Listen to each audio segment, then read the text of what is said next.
start recording. That'd be great.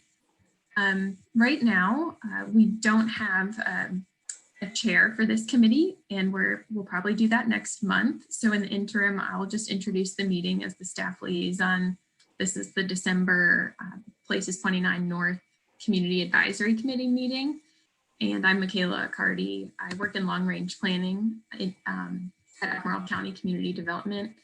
And I have a little bit of a spiel that I am required to read because this is a virtual meeting being held during the pandemic. So I'm going to read that and then talk about our agenda for the evening.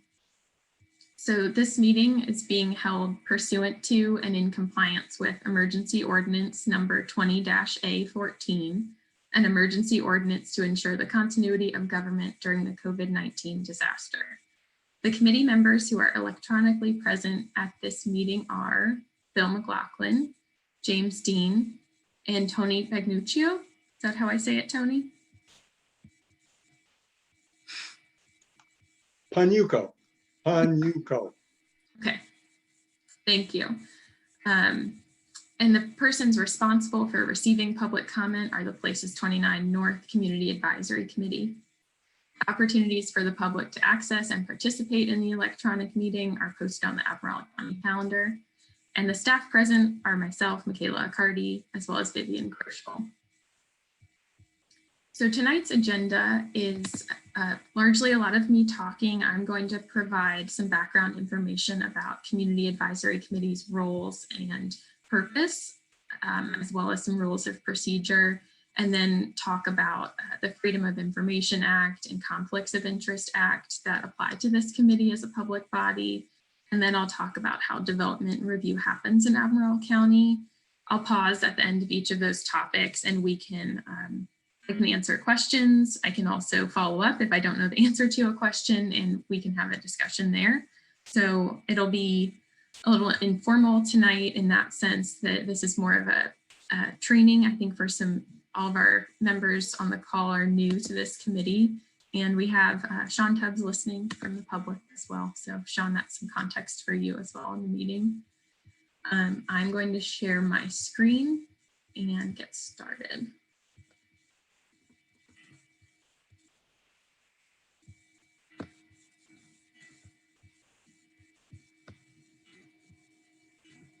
All right, can everyone see a blue slide with a big graphic? Thank you.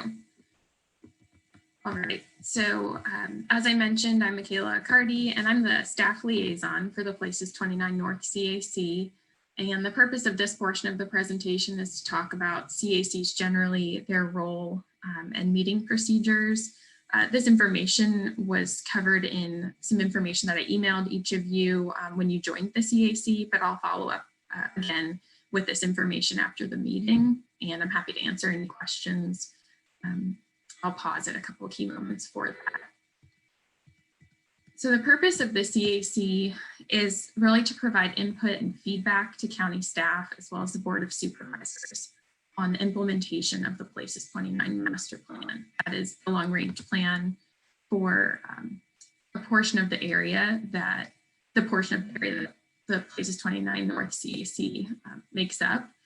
The purpose of the CAC is to have a variety of perspectives that can be incorporated and shape county planning and policy. Also to provide feedback and ask questions and indicate preferences related to development proposals. I'll talk about this a bit more, but it's important to know that the CAC doesn't have a formal role in the development review process that is reviewed by the Planning Commission and the Board of Supervisors. The CAC hosts community meetings that for projects that are proposed in the North area, but the feedback shared by CAC members is incorporated into staff reports, as is feedback from neighbors or other people that share their comments with county staff. So that's an important distinction there. And there are several roles being a CAC member. One is that you're a liaison, and we ask that you gather input from your communities that you're a part of and that you represent, and bring that perspective to discussion at CAC meetings, as well as distribute information back to your networks and communities that you're a part of. We also ask that you provide advisory input and comments and information to the Board of Supervisors on different policies, projects, and programs. And again, supporting this implementation of the adopted long-range plan for the area. There are 7 community advisory committees. This one makes up the orange area, the northmost portion of Route 29. There's 3 CACs that make up the Places 29 master plan area, and that's because the area is so large compared to some of the other master plan areas. So it's broken into 3 sections. And the committee is made up primarily of committee members. We have an outline. Hi, Janelle. We have an outline of different perspectives that board members look for to appoint to the group, including residents from a range of different neighborhood sizes and mixed use neighborhoods, representatives from the development community and businesses, as well as local schools and any special interest organizations or nonprofits in the area. Each CAC also has a planning commission and Board of Supervisors liaison. We have Commissioner Claiborne here, and Supervisor B. Lapisto Kirtley is the supervisor for this group. And I'm the staff liaison. I'm here to be a resource to answer questions, to coordinate any agenda items that y'all are interested in. And then we also have Vivian here, and sometimes I'll help support the virtual meeting component as well. And we'll also bring in different staff at different times to share presentations based on the agenda items. And these are the officer positions for each CAC. Each CAC has a chair, and the chair's primary role is to collaborate with the county staff to develop an agenda and run the meeting itself. So I'm kind of stepping in to just run this meeting, but typically it would be the chair that reads that narrative at the beginning and talks about the agenda. The vice chair's primary role is to step in and be in the role of the chair when they're not able to.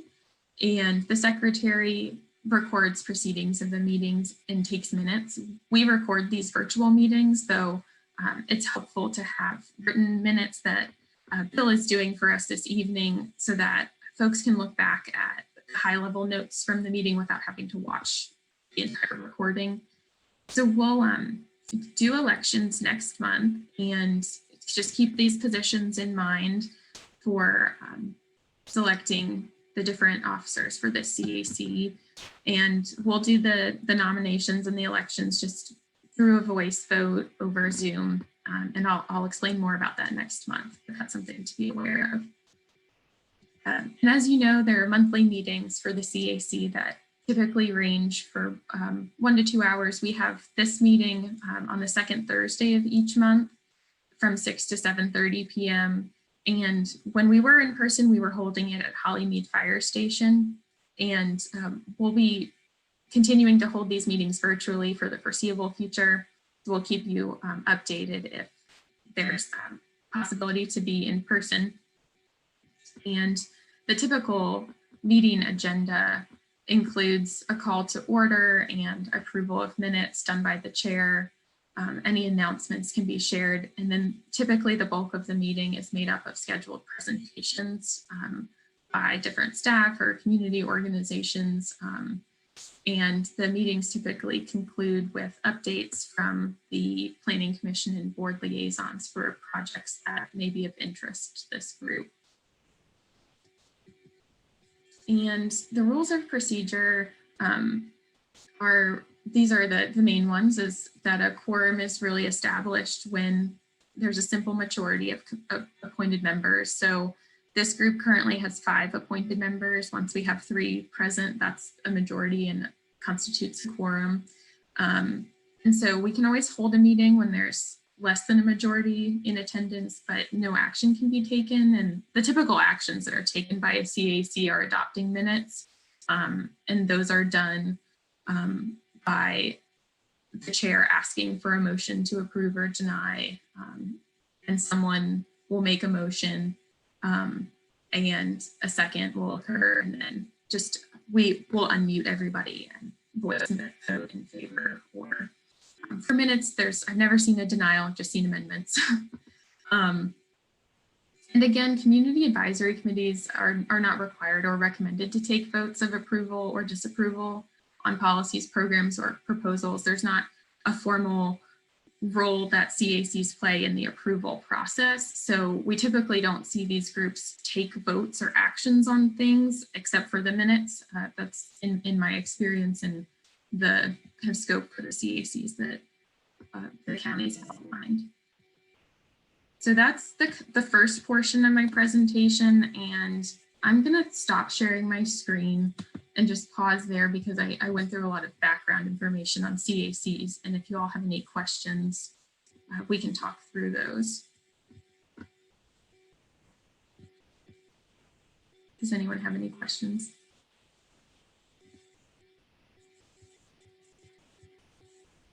Oh, I think Bill, you're muted. Hear me now? I don't exactly remember getting those slides, but you did send them to us in an earlier email. There were documents, not these exact slides, though I can share these slides themselves. There's a summary of the CAC charter that I had sent, and then the FOIA and COIA documents. If this is helpful. Okay, so they were part of the documents we got earlier. Yes. Okay. Fine.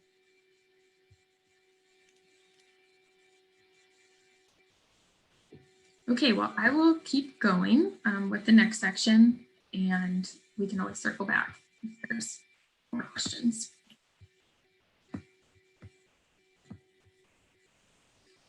So this portion of the presentation is a really brief overview of Freedom of Information Act and Conflicts of Interest Act.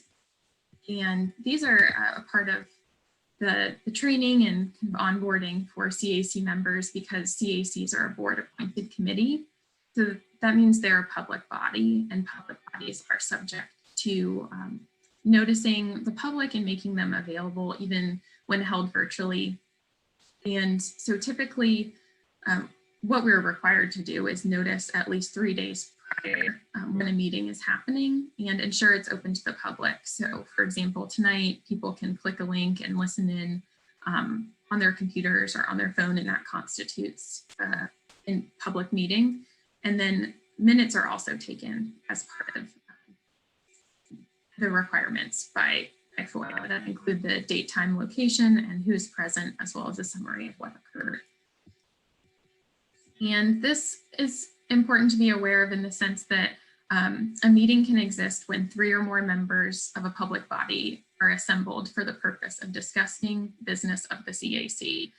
So even if that's not a quorum, if 3 CAC members are together talking about something that's CAC business, like a development project in the area, and that hasn't been publicly noticed, that would be an issue with FOIA. So that's important to remember when you might be seeing your neighbors or friends, and we ask that you keep CAC business to the meetings themselves, so you can always gather with CAC members as long as you're not discussing about the business of the CAC. An email is interesting with FOIA in that Virginia has 2 conditions for FOIA over electronic communication, in that it constitutes a meeting over email when there are 3 or more people in an email thread and there's simultaneous discussion happening. So quick responses, and we ask that you, we encourage you to share information over email, but if to save your responses for the CAC meetings or asking that a meeting be held, so that we can ensure we're not violating FOIA. Also to note, emails relating to the committee are public record, and on occasion the county gets FOIA requests, and if you have emails about whatever the request is regarding, we might ask that the committee share emails.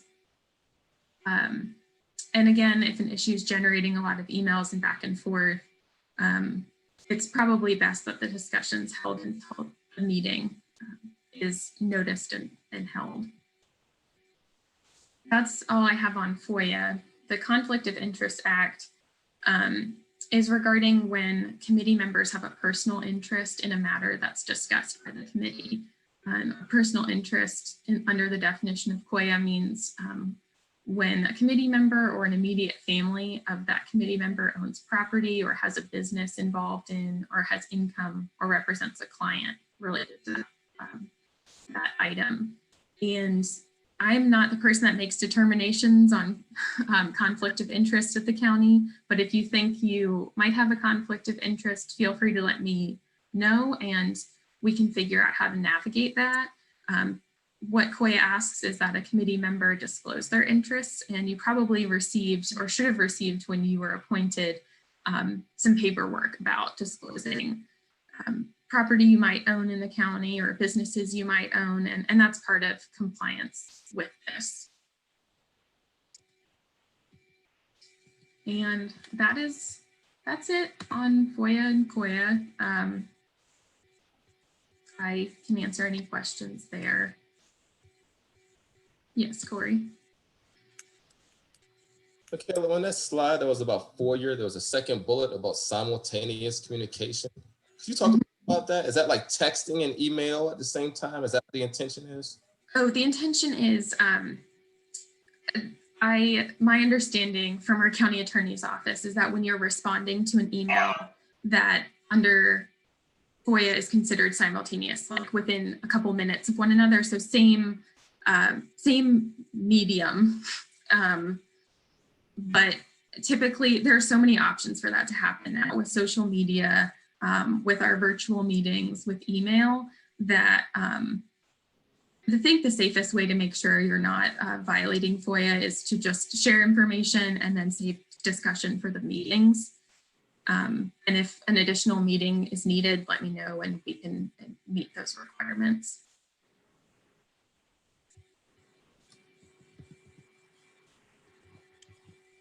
Yeah, generally on boards that I've been on, it's like you can certainly send out an email, expressing how your opinion on a topic or bringing up an issue. But the thing that we've always been advised is don't respond to the emails. The discussion of that issue could take place at the meeting. Because once you start discussing it, you're then conducting a meeting. Is that pretty much the understanding? Yes, you put it very simply, and that's right. Yeah.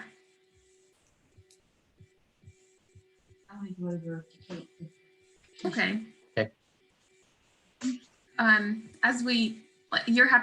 happy to answer questions on those things as we throughout your time as a committee member. And the next portion of the introductory information I have is about development in Albemarle County, and this is probably the lengthiest presentation, though I've tried to keep it high level, and we'll have time to discuss and I can answer any questions. So here is the next portion. All right, can everyone see that? Mm-hmm. Okay, good. All right, so the purpose of this presentation is to walk through the development and review process in Albemarle County. And this is a high-level graphic that shows the different stages of the development review process. And to be clear, we don't expect you all to have this memorized or know this. We typically provide this information when development projects are shared with this group. But what I think is important about this graphic for everyone to understand is that the dotted line that's on the left side of your screen represents steps of the process that don't always occur for every application. There are certain applications called special use permits and zoning map amendments that are typically called rezonings, that those applications require the Board of Supervisors to approve them before development can move any further through the review process. And so those are the applications that are required to have community meetings, and this group will hear about more frequently. But that's only the first step of a process. After an application is approved by the Board of Supervisors, or someone's doing something that they already have the right to do under their existing zoning district, I'll talk about that a little more. It goes through the site design review process, meaning that staff review a project's compliance with local and state legislation. This ranges from the county's water protection ordinance to some projects are reviewed by the Architectural Review Board. So that a lot of different reviewers and different agencies review during that site design review phase. After that's approved by staff at the county and different agencies, it moves into needing to get a building permit before it can go into the construction phase. After a building is constructed, a certificate of occupancy is issued or a clearance, and then that is the point at which a project is built and operating. So this is, I'll refer to this a couple of times as the development pipeline. This is really the high level process that projects go through. And this is the more complicated version, and we're not going to look at that very long, but that's to show that there are many different routes depending on a project that it can go through in terms of review. So I don't expect you all to be able to like read this in detail, but it's to show that this is the simplified version of that process. Michaela, Yes. could you go back to the simplified version? So at the very first, if some company or some person is asking for a special permit, let's say the Board of Supervisors approve it, but for whatever reason, that person or company abandons their plans. If there's a subsequent person that wants to act on the same zoning request, does that stand, or do they have to file a new application for a special use permit? It's not, I don't think I can answer that for every project. Sometimes there are conditions put on an application that make it apply to a certain applicant or development, but rezonings where the zoning district changes. So say they're changing from residential to commercial, one of the commercial zoning districts, that typically stays with the land beyond the property owner or developer at the time. Okay. Though we could, as projects come through, talk about that with applicants to understand that piece. Okay, thanks. Mm-hmm. And there are a couple different policy and land use planning tools that are talked about a lot with development review projects, and I think are really essential to understanding the process. And the first is zoning. Zoning is a tool that most cities and counties have that to dictate what can be built and where. What a property owner can build depends on what zone their property is in. And like many localities, Albemarle County uses zoning to group land into different areas or zones. And this is in an effort to protect the health, safety, and welfare of its residents. And there are two main ways that the zoning ordinance groups compatible developments together. So use of buildings, I was just mentioning that in the example with you, Tony, of residential versus commercial. Some uses may not be compatible next to one another. This is an extreme example of we wouldn't necessarily want a factory next to someone's single family home. So there are use related goals in zoning. The zoning ordinance also groups developments based on size and shape of buildings. The zoning ordinance includes regulations on building height, how far a building is set back from the street, and sometimes square footage.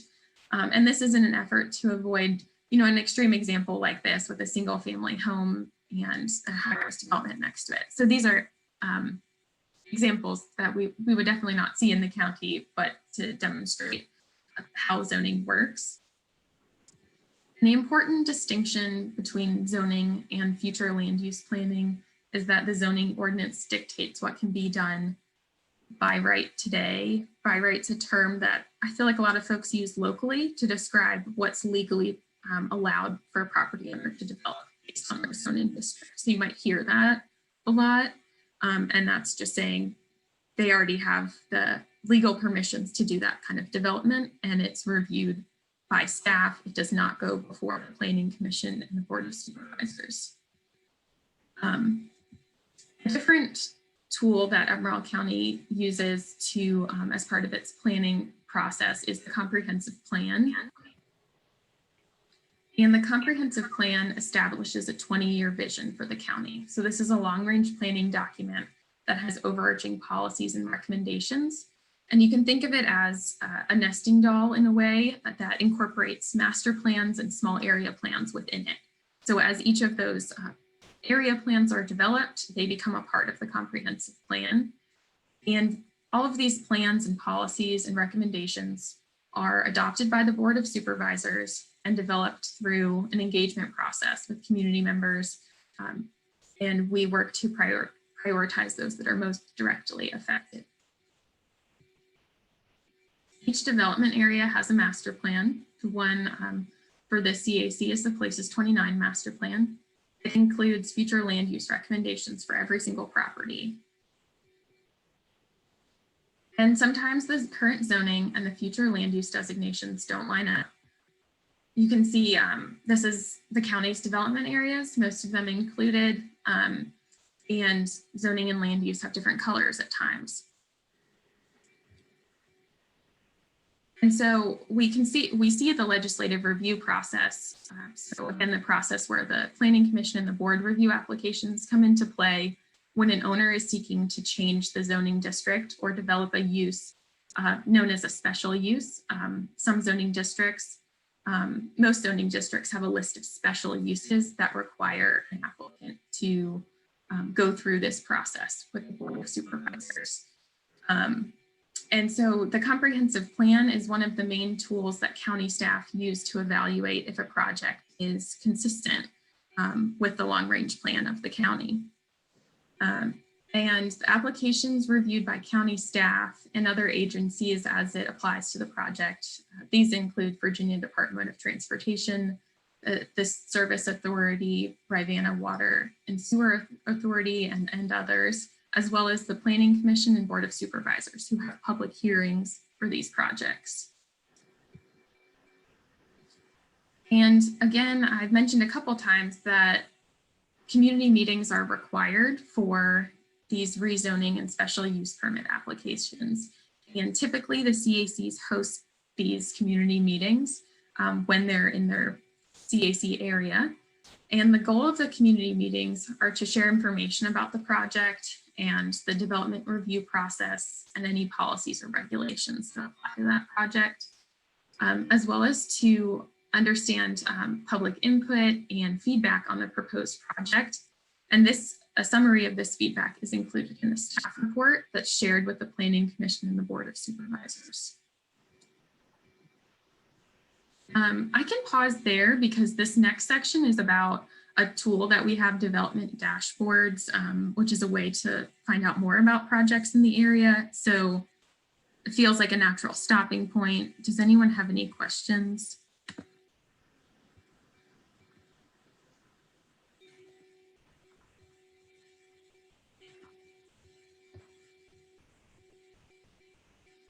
Okay, feel free to jump in as I move through this. The development dashboards are a pretty new tool that we've been working on in planning at Albemarle County, which can be found on the county website. If you go to albemarle.org and hover over How Do I, you'll see development dashboard is something you can click on. And the dashboards are something that you see the same graphic that I shared with you, a way to see projects that are moving through this development pipeline. They're below that screen, you'll also see some links that have maps of development in the area, as well as the growth management report that is published by the county every 2 years to see projections on growth and how that aligns with existing zoning and the future land use plan. So those are resources I wanted you all to be aware of. If you make your screen, once you're on the county webpage and you make your screen full screen, you can flip through this development dashboard, and here on the upper right side of my screen, you can see that you can sort development projects by CAC area. Underneath that, but hidden, there's also magisterial district, elementary school districts, and the comprehensive plan areas. So that would be like Places29 and Pantops. So this allows you to see at a high level how many active projects or dwelling units are in each phase of the development review process, and an infographic, a pie chart showing the breakdown of different types of units. I also wanted to mention that this pipeline development dashboard tool is updated twice a year in January and July. It is not an automatic process yet. We'd like to get it there, but right now it's manually updated by staff. So acknowledging that we're now in December before an update, some of this is not up-to-date information. And if you have questions about any of the projects, I'll show you how you can find out more information. You can also reach out to me and I can connect you with reviewers for projects. For example, this is the first phase where we've talked about legislative review, and the projects here that are under review, one River's Edge has since been approved, and RST Residences is moving to the Planning Commission next year. So what you can do though is there's a link to documents, and that'll bring you to all of the applications submitted documents. And you can really dig in as much as you want to there and see that'll give you more specific information about where the project is in the process. Once an application is approved, it's in this next section of the development dashboards. Once you're on the screen, you navigate through these left and right arrows. And again, you just move through each phase here on the development dashboards, and you can just check out what's in the site design review phase versus what's been approved in the site design review after site design. And I'm actually going to back up to this approved legislative actions page because it shows a good example of Brook Hill, which is a big project that has lots of different phases of development within it. So Brook Hill, as an overarching mixed use development, was approved, though there are several blocks. So block 1A here is a residential block with 2 buildings here, and it shows you how many units are within it. So that these different sections of the Brook Hill development will move through this review process at different times based on how the developer is building out the project.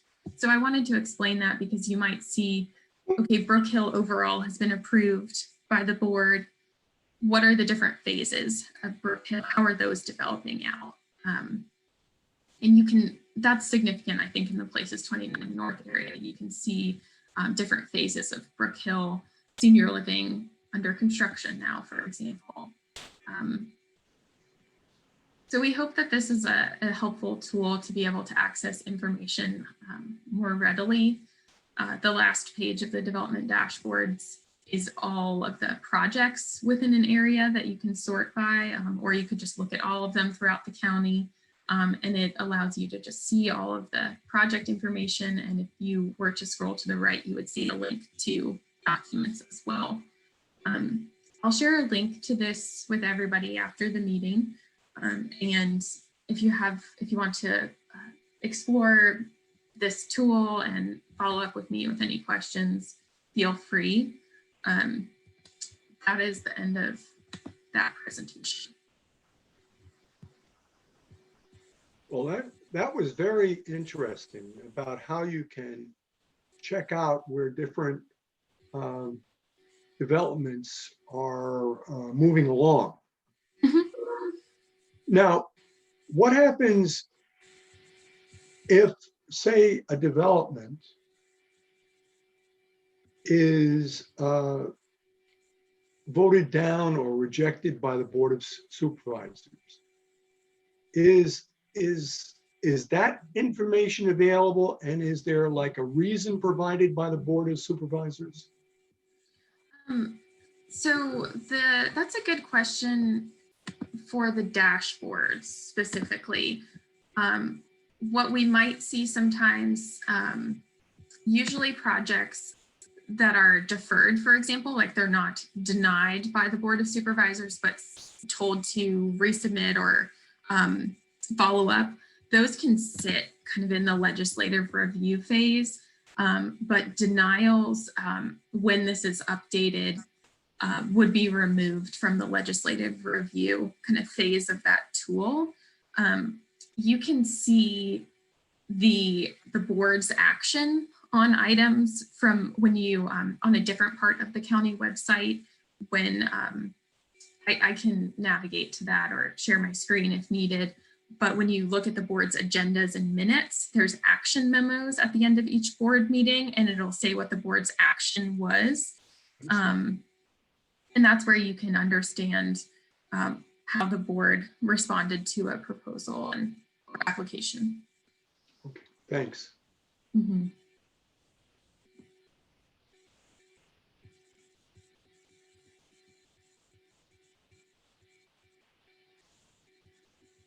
Well, those are all the presentations that I have for tonight. And I think we can wrap up early, but the last thing on our agenda was to talk about items that you all are interested in learning more about or talking about as a group for our January meeting. We'll definitely want to do elections in January, and I'll also offer that we could do some review of the Places29 master plan, if that's of interest. Some CACs are interested in reviewing and looking at their master plans. I think Places29 Raya was interested in doing this for the same document. I think that would be helpful. So as far as elections are concerned, I know you provided an overview of like what the positions are. So are you just really looking for people to like volunteer? What happens if you don't get a volunteer for all of the positions? Good question. This is my first time with a pretty new group as a whole. Typically what happens is people nominate the chair, or maybe I would lead it. I would have to think about that. Typically it's the former chair asks for nominations for the chair, and then people offer names. And then close nominations and the group votes. If we don't get nominations or volunteers, that is a good question, and I'll look into that. I'm not sure. Because do we only have like one returning person? Is that a true statement? We have Heather Stokes, who's not here this evening. She is still appointed, and then Chris Scharnbeck intends to reapply. He's not an active member, but he was up until a few months ago. So he would be returning as far as I know.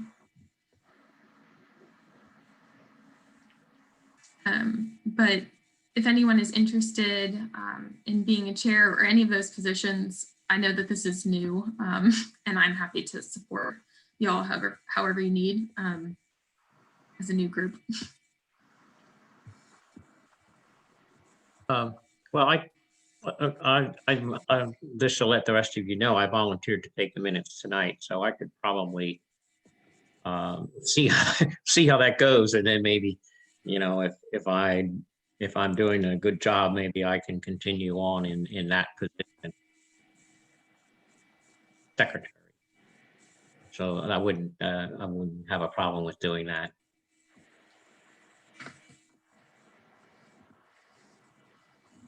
They were I don't know if I don't even know if these are agenda items. They're really probably not, but I just had, and I sent the email to Michaela, just outlining some of the things that kind of motivated me to get on this committee.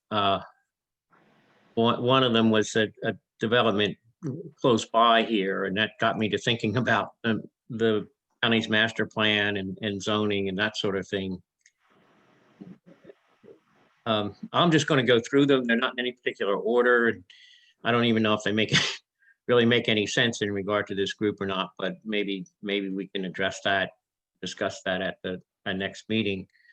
One of the things I was concerned about in terms of the master plan, it seems to rely quite heavily on retail centers, and we've had a real contraction of brick and mortar retail in the past 3 or 4 years, which I don't think when the master plan was initially made, that there was no way that could have been anticipated. And I think as a result of the COVID-29, there also may be a retrenchment in the need for workspace as people get used to working from home, if not 100%, then a large percentage of time. The other thing I noticed recently was that in 2016, the legislature passed a very restrictive law on the counties asking for proffers from developers. It was almost like you couldn't mention the word. I mean, you can. Is that a good interpretation of that, Michaela? The 2016 law was really very restrictive. Yes, and there's also been subsequent changes after that, and right. I think proffer legislation's pretty complex, and if the group is interested in that, I'm not the best person to interpret that, and we would want to bring someone in probably from the county attorney's office to help explain that. It's definitely not simple. It's not. It's still fairly restrictive, I think, but not quite as much as the 2016 law was. And so I don't know how that affects, maybe that has nothing to do with our role, but, it seems like one of the things we could discuss is the kind of things that we could ask for from a developer that would be considered reasonable.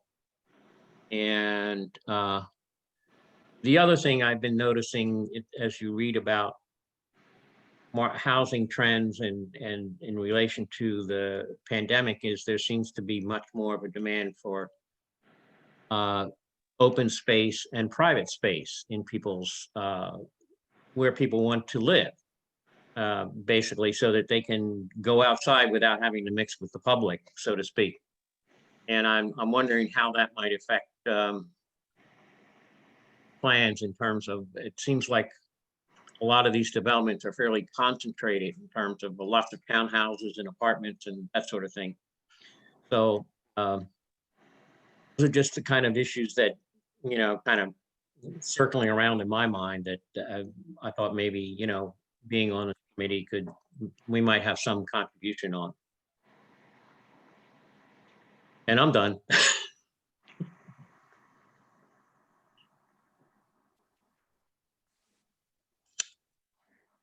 I think something. Oh, go ahead. I think general knowledge about those things that Bill brought up, whether we'd be able to influence or not, that's another story. But just to understand, different idiosyncrasies of development and incentives and you know, those kinds of things would be interesting, I think, to a group. You know, it's hard to advise, or it's hard to, when you're really limited in your knowledge. And some of the things that you brought up, like that dashboard, you know, I'll fool around with that and take a look at some of those projects and see if I could learn the process. And but you know, starting the meeting today, I didn't have any questions because my knowledge was so limited. But Bill had a little more insight. So his questions, I think, spurred some other things in our minds, and we'd probably come up with more things next meeting. That's great. Yeah, that's helpful reminder, I think, to me and to everybody of where we're all at. And when I saw your email with your questions, Bill, something that came to mind for me was just talking about how community development does its work and how the work program for the department's prioritized. So there is legally required work that the county has to do, processing applications as they're submitted, and that's something that is a big chunk of work that the county does. There's also the work program that I work in predominantly, which is the long range planning efforts. The board directs staff on the prioritized projects for each calendar year. And typically this is something that comes up from folks because they'll ask, like, can we do an update to this project or plan? And that is the Board of Supervisors role to kind of direct staff and the work that we're doing. So something that I think would be of interest to you all is to know that next year in 2021, the board has directed long-range planning staff to begin work on a comprehensive plan update. So that is countywide, a long-range plan update. That's a very big project. And I think part of what you were talking about, Tony, about information needed to provide advice, opinions, feedback, is having the background knowledge about these different planning processes. And we can begin work doing that as a group so that once we start the comprehensive plan process, you all feel like well equipped to jump into that. I think that's something we could do if you all think that that's desired, appropriate, whatnot. I think it's appropriate. Mm-hmm. Agreed, yeah.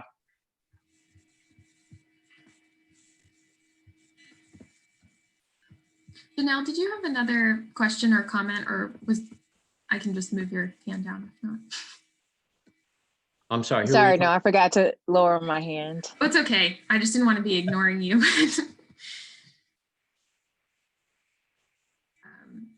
That is all I have, and I realize I've shared a lot of information tonight. So as ideas come up over the next month, we do have to publish an agenda at least 3 days prior to our meeting. So send ideas. I think it would be helpful for me a week or two in advance of the meeting, just in case I need to coordinate staff to attend, especially with the holidays. But I will think through the best way to start with the Places29 master plan, as well as I was hearing some feedback on understanding incentives and ways to influence the development review process. And something that came to mind there for me as a potential topic was our economic development office and how they engage in public-private partnerships and that work too. Yeah, that sounds good. Well, thank you, everyone. It's great to have a reconvened group and excited to start working together in the new year. Well, thank you. Thank you. Are we adjourned? We are adjourned. I'm not Okay. used to having that role. You're right. Thank you for the reminder. Okay. Thank you. Okay. Bye. Bye. Happy holidays. Yeah. Yes, Happy holidays. holidays. Absolutely. It's great to see everyone. Take care. Okay. You too. Bye.